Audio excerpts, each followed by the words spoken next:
Amerika Birleşik Devletleri Çin'in Uygur Türklerine olan muamelesi nedeniyle Çinli 8 büyük teknoloji şirketine yaptırım kararı aldığını açıkladı. Şirketler arasında Uygur Türklerini gözetlemekte rol oynadığı söylenen drone üreticisi DJI'de yer aldı. Financial Times tarafından gündeme getirilen habere göre ABD'li yatırımcıların şu anda yaklaşık 60 firmanın yer aldığı bir listedeki şirketlerden hisse alması da yasaklandı. Rusya Devlet Başkanı Putin ve Çin Devlet Başkanı Xi Jinping video konferans yöntemiyle gerçekleşen ve 1 saatten fazla süren görüşmenin basına açık kısmında açıklamalarda bulundu. İkili ilişkilerine değinen Putin, bu ilişkilerin 21. yüzyılda devletler arası işbirliği anlamında örnek olduğunu belirtti. Çin Devlet Başkanı Xi de dünyanın büyük değişim dönemine girdiğini belirterek, Çin-Rus ilişkileri her türlü zorluktan geçerek hayatta kalabilme gücünü gösterdi ve yeniden nefes aldı dedi. Litvanya'nın Çin'le yaşanan Tayvan gerginliğinin ardından Pekin Büyükelçiliğini kapattığı açıklandı. Dışişleri Bakanlığı'ndan yapılan bildiride Pekin'deki Litvanya Maslahat Güzarı'nın istişareler için geri çağrıldığı ve elçiliğin faaliyetlerini uzaktan sürdüreceği belirtildi.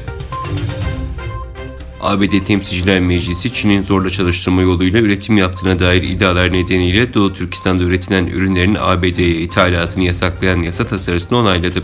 Beyaz Saray sözcüsü yaptığı açıklamada Biden yönetiminin tasarıya destek verdiğini kaydetmişti.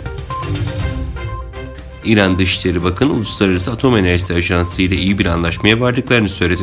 Bu arada varılan anlaşma sonucunda ajans ve İran Atom Enerjisi Kurumu arasında uzun süredir devam eden görüşmeler sonucu bu ülkenin Kereç nükleer tesisindeki faaliyetlerini doğrulama ve gözetleme için kullanılan kamera sisteminin yeniden kurulması için anlaşma sağlandığı açıklandı.